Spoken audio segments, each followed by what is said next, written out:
welcome to the Dividing Line on a Tuesday afternoon. It's one of those days. It's going to be an interesting week. We have another Dividing Line tomorrow, and then I don't know if we're going to be able to work anything out for the rest of the trip that I'm going to be taking. I'm going to be in Nashville on Tuesday of next week. Pretty certain I'm not going to be able to do anything that day. And yeah, not sure what next week's going to look like. May just be, might be able to do a few ScreenFlow videos or something to keep the channel rats happy or something like that. But anyways, we're going to cram two programs in, one today and one tomorrow. Probably just normal programs. Yeah, probably not going mega. We've got plenty of stuff to be doing today, though. This morning, very early in the morning, someone is saying, is it just me or is the audio really peaked out? I don't know what that means, but just thought just audio is bad, distorted, stuff like that. So I'm not sure what that means. I will talk more quietly. Obviously, there's nothing much I can do about that. Anyways, early this morning, I was up very early this morning. My wife flew to Miami on business, and she wanted to get a ride in before she left. So we got up at 2:10 this morning. Yes, there are some of us who actually ride bikes at 2 o'clock in the morning. And so I was pretty early on getting hold of not only the new ebook that has come out that Albert Mohler helped to edit. Well, Albert Mohler edited, I guess, helped edit, in response to Matthew Vines, but I was very thankful to see, because I did not think this would happen, that Kindle released the Matthew Vines book concurrently with the paper. Now, some of you may have noticed that Kindle will sometimes, they delay the Kindle release till after the paper release, so that if you really want the book, you're going to have to buy the physical product, and then you can get the Kindle version later on. Well, as soon as I got up this morning, there was an email in my email box about the pre-order of the book. Yeah, and then so I fired up my Kindle, and lo and behold, there it was. And so I started recording it immediately. So I'm already about 2/3 of the way through Matthew Vines' book, and I read all of the ebook as well. Some of you may not know who I'm talking about when I talk about Matthew Vines. You may recall, I think it was 2012. Sometime in 2012, did a 5-hour response to Matthew Vines. Well, it wasn't technically 5 hours because we played his presentation.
and I did a little search for the word white, and there's exactly one footnote that references the same-sex controversy written by myself and Jeff Neal. And it is a passing mention of the fact that we quoted rather in full the statements of John Chrysostom regarding homosexuality. And that's it. Now, my assumption is what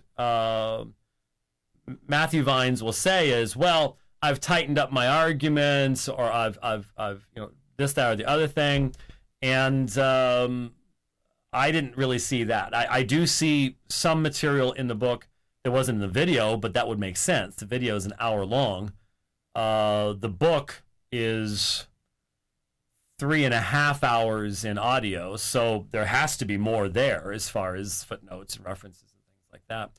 But it does not appear that any particular response was provided to the criticisms that we made, and most of the same arguments are still there, because what you have is as I said earlier, a Boswell retread, a restatement in a more personal way of the type of argumentation that John Boswell presented years ago. And almost all the books you see coming out are indebted to Boswell's material. Boswell himself, a homosexual, and his work highly suspect when it comes to historical accuracy and fairness.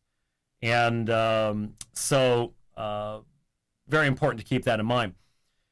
Let me just mention one thing about this book, because I don't want to get into too many things other than just one little point here.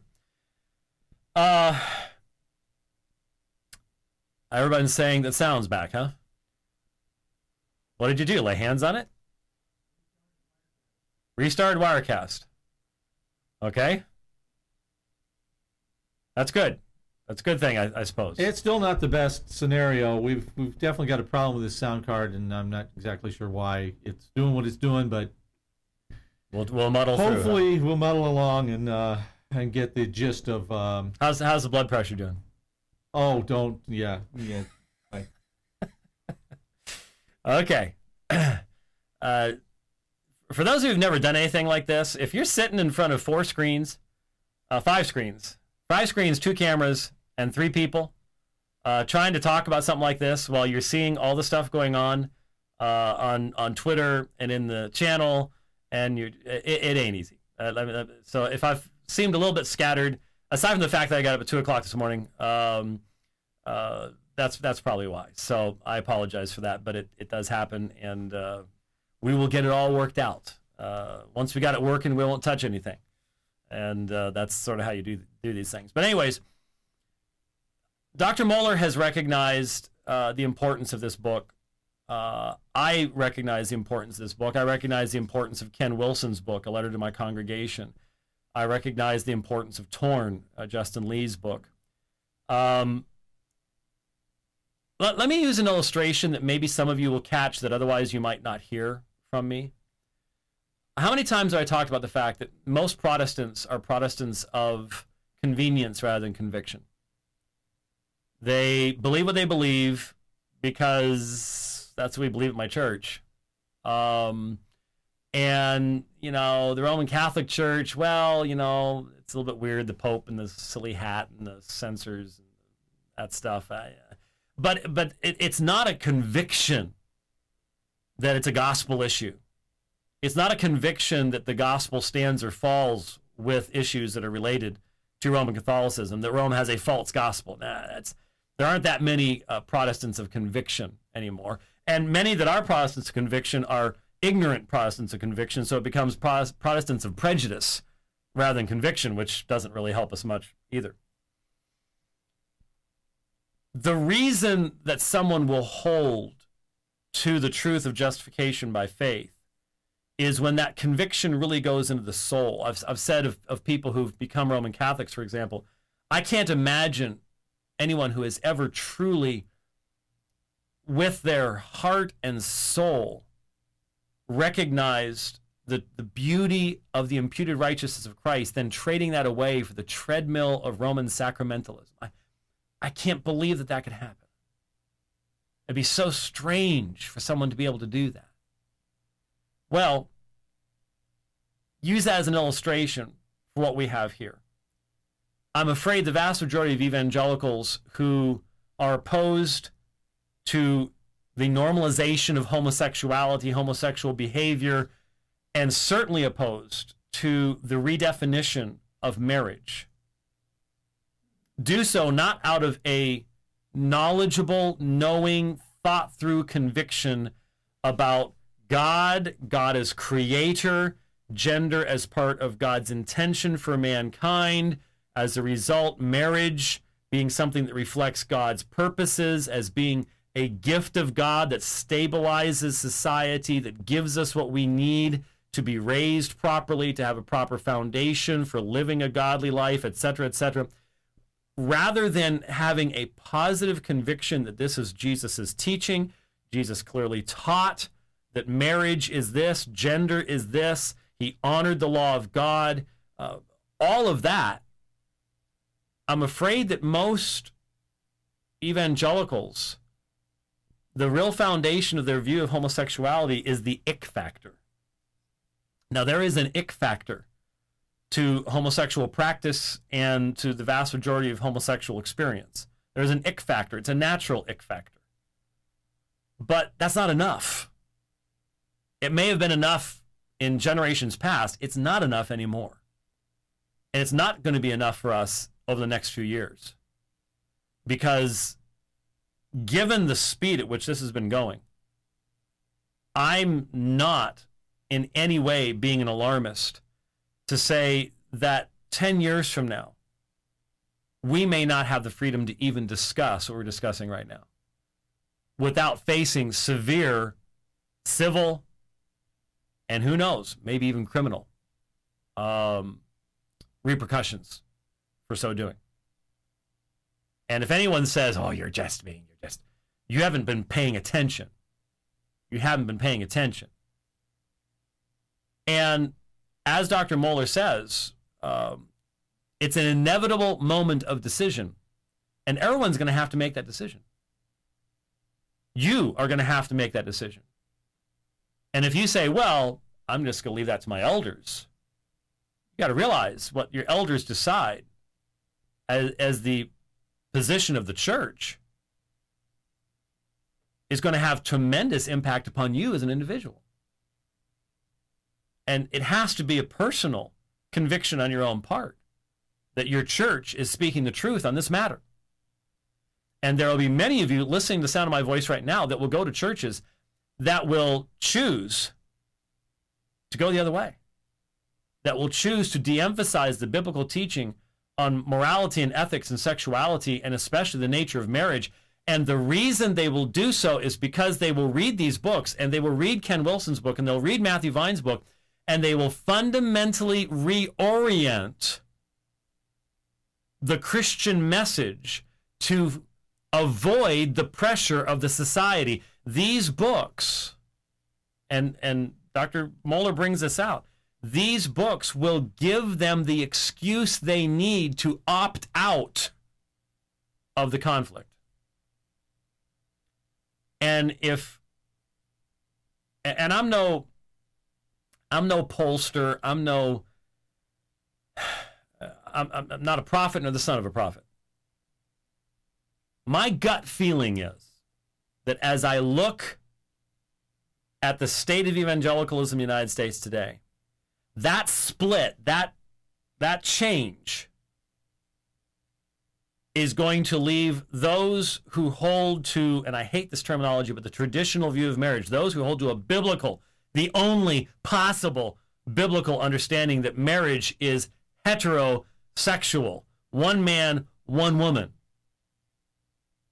I'm listening to all you liberals going, yeah, but they had this and I know all about that.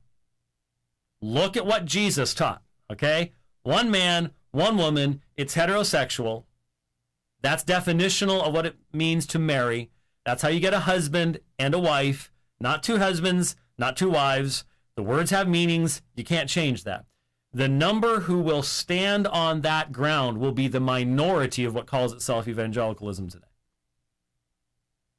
That's my prediction. And it's going to cost. It'll cost us. It'll cost each one of us individually. And it all comes back to what our convictions are. If this is an issue of the sufficiency of Scripture, and it is, folks, listen to what Matthew Vines is saying. Matthew Vines, John Boswell, Ken Wilson, all these people are saying that the ancient writers, that Paul and Matthew, they didn't know what we know today about sexual orientation. They were ignorant of these things. Think about what that means for a second. It's a convenient foil. It's a convenient way around things. But think about what that means. They didn't know. And on the basis of their not knowing, there have been, well, one of the biggest arguments of Matthew Vines. Here's Matthew Vines' positive argument. A good tree brings forth good fruit. Since the teaching of Orthodox Christianity has brought forth negative fruit in alienating homosexuals, homosexual suicide, homosexuals abandoning the faith, that's bad fruit. Therefore, that can't be from a good tree. Therefore, we need to rethink all these texts, all based upon the idea that, well, you know, no one back then knew about these things. How do you hold to the sufficiency of Scripture now that you've adopted that perspective? He goes right after complementarianism. He goes right after a biblical view of male and female in this book. He has to. He has to. It's the only way that he can establish his position. Notice how all this stuff's related. Sometimes, again, I've tried to warn people, you can't do the chicken coop theology thing where you've got your theology of God here, and your theology of the Bible here, and your theology of man over here, and your theology of the church here, and it's all separated, and you never bring them close enough together to get uncomfortable as to whether they're consistent with each other. Now we're seeing why. Because really, one of the reasons evangelicalism as a whole is going to collapse on this is because what? What would be the only foundation that could bear the weight of really dealing with this issue? The highest view of Scripture. And have I not said over and over again that even in conservative seminaries, there are many who teach who will sign a paper that says, I believe in inerrancy. You listen to what they're saying, they've redefined the term. They've redefined the term. They don't believe in inerrancy. They believe that the Bible inherently communicates X, Y, or Z, but they don't really believe that the Bible is inerrant. They don't believe that what was written by the authors is theopneustos, or that what they really believe is that, you know, sort of some type of spiritual message is communicated, but the words themselves, well, you know. There's a foundation here, and what Matthew Vines is saying would absolutely destroy any commitment to scriptural sufficiency.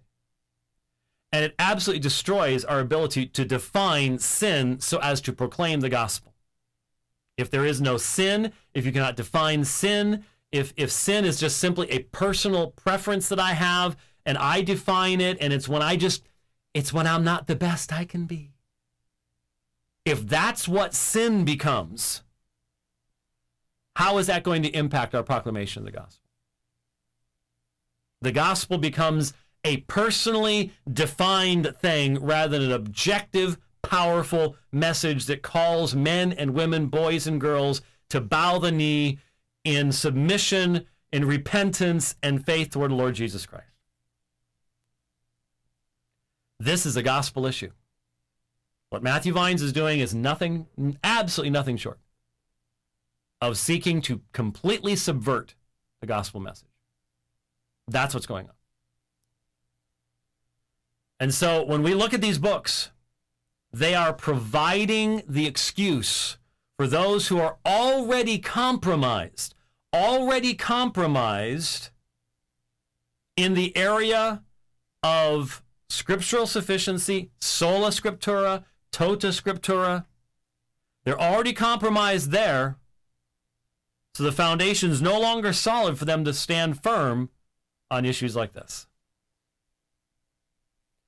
And so when we talk about, when we've seen what's been going on.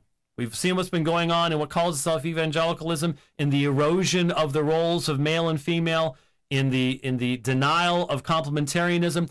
And Matthew Vines recognizes, look, if complementarianism is true, if God has a purpose in maleness and femaleness, and if there is a complementary relationship between male and female, both physically, mentally, and spiritually, so that a man is changed by the otherness of the woman. And every man that I know of that's been married for more than 2 months knows what I'm talking about. Every man who's been married more than 2 months knows exactly what I'm talking about. They don't think like us. And they don't act like us. And that's a good thing. We like that. But not all the time. I mean, sometimes the arguments are over, well, honey, why can't I do it that way? And she can't necessarily give you a really good reason. But if you want to stay married for a while, you don't necessarily look for that good reason. I just got amens from the other side of the wall. I mean, that's amazing. I didn't know I was preaching, but it's a all-male audience here today, so I got amens. We are changed by the otherness of that person to whom we become bound in a way that we could never be bound to anyone else. I mean, I've been married nearly 32 years.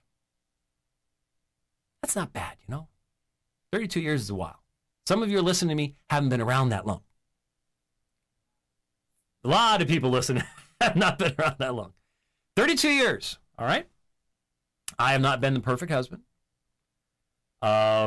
We've had our trials and difficulties. Normally been poor as church mice. She works hard so that I can do what I do. But when I think back on our lives and I think about the things we've been through together, that is a heritage that I could never share with anybody else. And the things we've been through, I'll tell you a story. I've told a story before. When Kelly my wife always has children, always has. It sounds like we're still having children. We're not. Both of our children came early, 7 weeks and 4 weeks. And we had gone to one childbirth class before she went into labor with Josh. And they had, one of the things they had taught us in this childbirth class is called effleurage. And you're supposed to help her relax by doing this little thing on her forehead like this. So Kelly's laying there, and you know that the contractions are coming, and we're alone in the labor room, you know, and the contractions are coming. So I'm new at this. This is my first kid, you know, and so we went to one class, and I'm a good student, and so you know, I can just tell she's really in pain with this contraction, and so I'm like, okay, you know, and so I reach down and I do this effleurage thing on her. Her eyes pop open, and flames flew forth from her eyes and burned my hands from my body.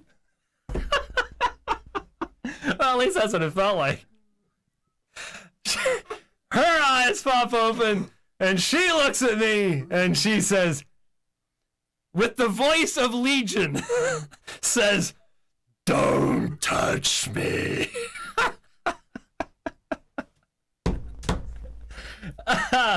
Oh, after a while, guys, you get the message. Even when my daughter was in labor for 44 hours, whenever I'd walk into the room in the ward there, I don't know, I just felt guilty as a man walking into this.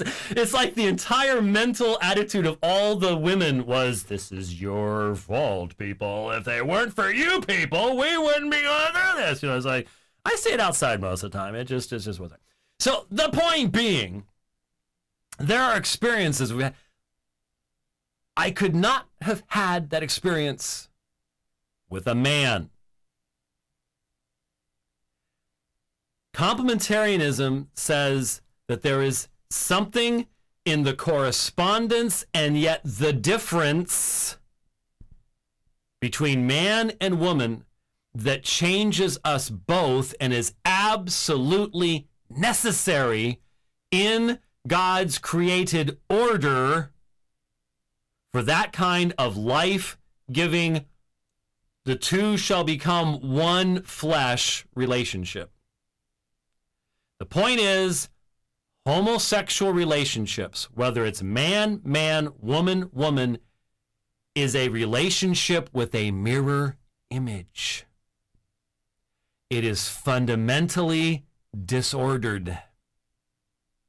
You cannot have the kind of union. And I know, yeah, but look at how you heterosexuals have messed up marriage. I know. That doesn't change what I'm saying.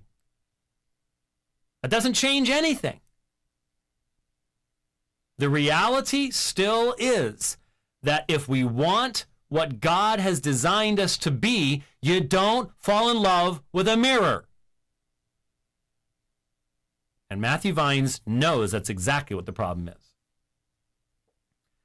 And that's why, look at under gender complementarity here.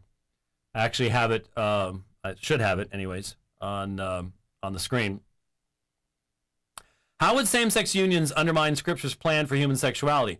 The term he uses for us is non-affirming Christians frequently answer that question with one phrase, gender complementarity. As they see it, God designed men and women as exclusive complements to one another in marriage, making the differences between the sexes essential to the meaning of marriage. Now, he's exactly right. Matthew Vines knows exactly what his target must be. And as Al Mohler points out, the audience that is not going to be able to resist his reasoning is liberal Protestantism that's already collapsed on complementarianism already. They've already lost this. They've already collapsed on it. It's done. They have no basis for standing against this. Now it's interesting. Let me bring it up here real quick. Are we not able to show anything today? Oh, okay. I just well, then why isn't it showing accordance? Let me show you something real quick here. I'll go back to the window and go to accordance. There it is. And I want to go to the Old Testament. Right there. Okay. Genesis 2:18. Oh my goodness, look at the time. Then the Lord God said, "It is not good that man should be alone. I will make a helper fit for him." Now notice the Septuagint here. Ton anthropon monon, man only. Not just alone as in separated from others, but only man. And then you have, I will make for him, boethon kat auton is the Greek Septuagint. Now, the Septuagint translation of the Pentateuch is very, very good.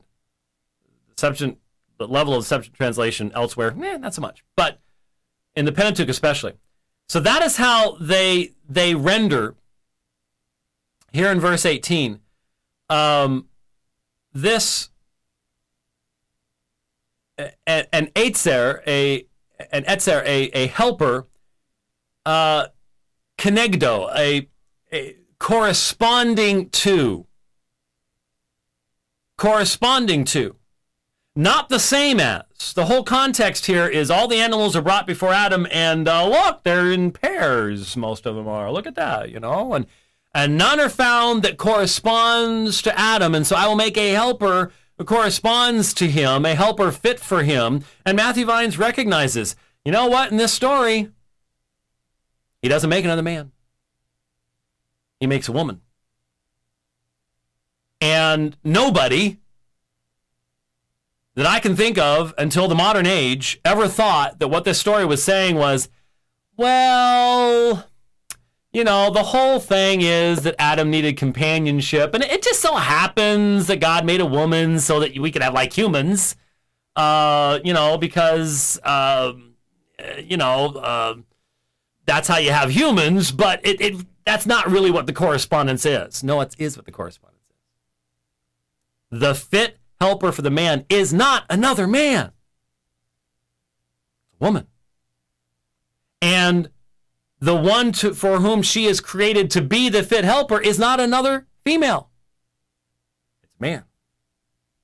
Gender is a part of God's good purposes.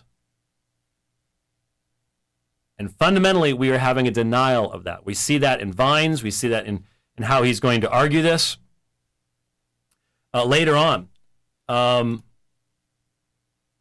Here's here we go. God was looking for someone. Oh, I'm sorry. Let me pop this over to Kindle. There it is. God was looking for someone more similar to Adam than the animals were, someone with whom Adam could form a one flesh bond that had to be, notice it says, another human being. Well, that's true. Adam commented only on the qualities he and Eve shared. Bone of my bones and flesh of my flesh, he said, she shall be called woman, for she was taken out of man. Adam and Eve were right for each other, not because they were different, but because they were alike. Alike as humans, I suppose that would be a good argument against bestiality, but that's not all the text is saying, is it? Because he calls her something other than himself. He misses that. He misses that. Notice that? He says, he even quotes, she shall be called woman. That's not the same thing as man. For she was taken out of man. Oh, that's a difference. He sees, obviously, that she is of his kind, but she is not him. She is not a mirror image. She is different, and he likes that. And that's a good thing. And he goes on to say, other common renderings include a help answering to him and a help corresponding to him. The Hebrew term for suitable, as a number of commentators have pointed out, can also encompass a sense of difference. That's right. It's not sameness. It's correspondence. But notice what he says. Now, this is a young man who says, I'm not a linguist. He's not. But he certainly makes a lot of arguments. But that's not an adequate basis on which to import the entire concept of gender complementarity we discussed in chapter 2. Actually, it is, Matthew. It is. It is. So there's a lot more to be said. I want everyone to be aware of the fact that we are facing a flood of this material. And every one of you listening to me, housewives, high school students, I don't care what your position is, you must think through these issues in your own mind. I don't know how long this microphone is going to be attached to the internet. But as long as it is, I am going to try to warn people and encourage people. Your faith must be your own. You must have thought it through. Once you've thought it through, you'll be able to express it with more clarity to others. This is vitally important. No one thought 30 years ago that this would be the apologetic issue of our day, but it is.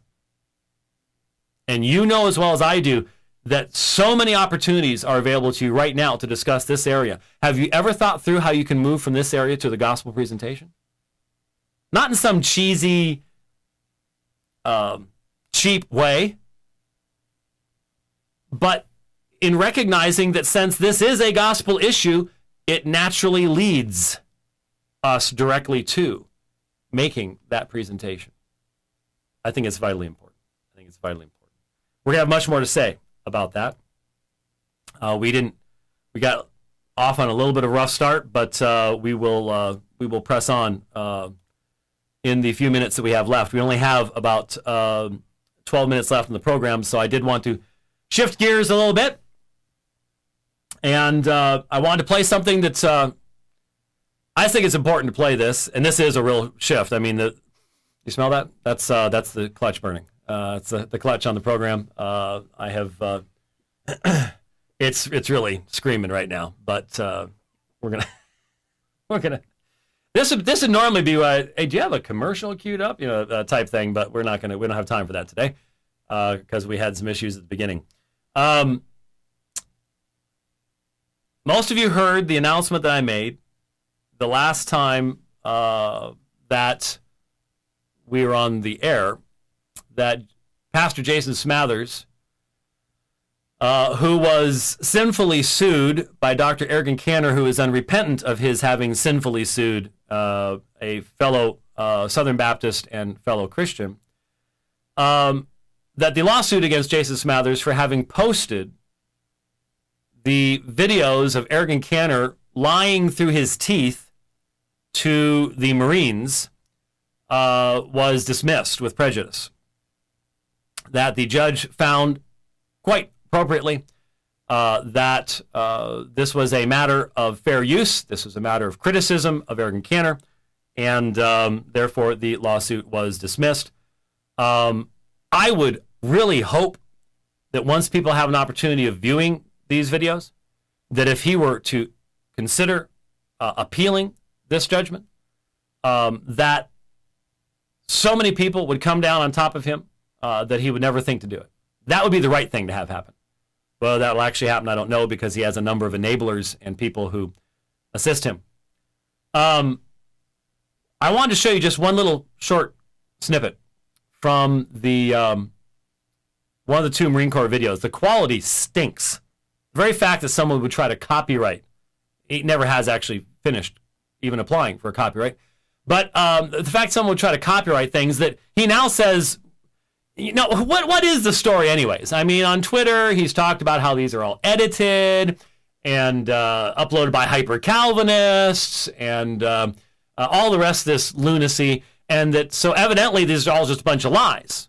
That this really isn't Ergun Caner. In fact, I imagine it's so dark here in this picture that he'll say, that wasn't me. That wasn't me. So we'll have to get all those Marines together to go, remember that guy?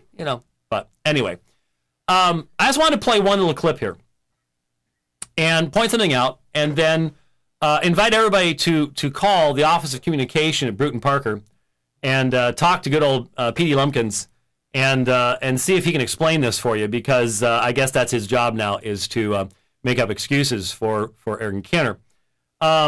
But I want you to see this. Here is Ergun Caner speaking to the Marines, presenting himself. He's half Turkish, half Swedish, and he's pretending he's an Arab. It's just pathetic, but he's talking about how we're just so thankful for what you've done for all of us, and he's primarily talking about Iraq and our people there, and I have half-sisters that have now learned to read thanks to what you... And I'm like, what? Swedish? The Swedish school system can't teach people to read anymore? What are you talking about here? It's just ridiculous. But some of you remember... In fact, let's do it this way. Let me go to this, and to this, and to that, and to that. Let's see if we can bring that up. Can we pop that up on the screen? There we go. This is, you can't see that because it's cropped, but up at the top of the screen, it would normally say, you would see the URL bar, and this is normangeisler.net/article/erguncaner/default.htm. Okay? This is currently on Norman Geisler's website. And you'll notice number 7. Ergun claimed his father had many wives and 2 half-brothers and 2 half-sisters, but there's no evidence for the half-brothers. Response. Ergun's father did have 2 wives, having divorced the first one. He had 3 sons by his first wife, Ergun, and his 2 brothers. So Ergun has 2 full brothers and 2 stepsisters from his father's second wife. While speaking quickly on one occasion, he mistakenly called his brothers his half-brothers. This is hardly evidence of an attempt to embellish or deceive. After all, he had the right number of each sibling, and he didn't claim to have 10 brothers or sisters. And notice the assertion here. Ergun's father did have 2 wives, having divorced the first one. So what's the Norman Geisler? And we all know this was written, you know, we've told the story before that we know this was written on a computer, licensed to Truett McConnell College, where Ergun Caner is the president, and had something to do with Thomas and all the rest of that kind of stuff. And so we know this is the Caner excuse sheet. It's even been edited down since it was originally published because so many of the responses were just so completely absurdly ridiculous. And then Norman Geisler had nothing to do with this, but he's putting his name on it, so he's accountable for it. So that's a shame for Norman Geisler. But what it's saying is that Ergun Caner's father was not a polygamist. Now, we now have numerous recordings of Ergun Caner claiming that his father was a polygamist, that he had many wives, not that he had married his mother, then divorced his mother, then married somebody else, had more kids.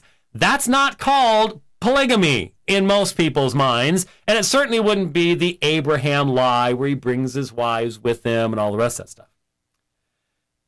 Might that be one of the reasons why Ergun Caner didn't want this little segment out there in the public? This is part of the video that Ergun Caner sued and lost to suppress. Here's what he says. My father had more than one wife at a time. As you know, the Quran says in Surah 4, you're allowed up to 4 wives. So my father had 3. Now, Dr. Lumpkins calling Dr. Peter Lumpkins of Bruton Parker College. Ring, ring, ring.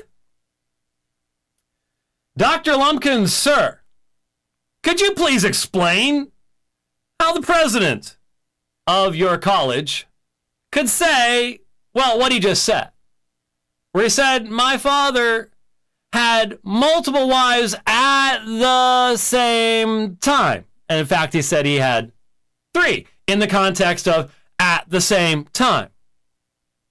Could you tell us that?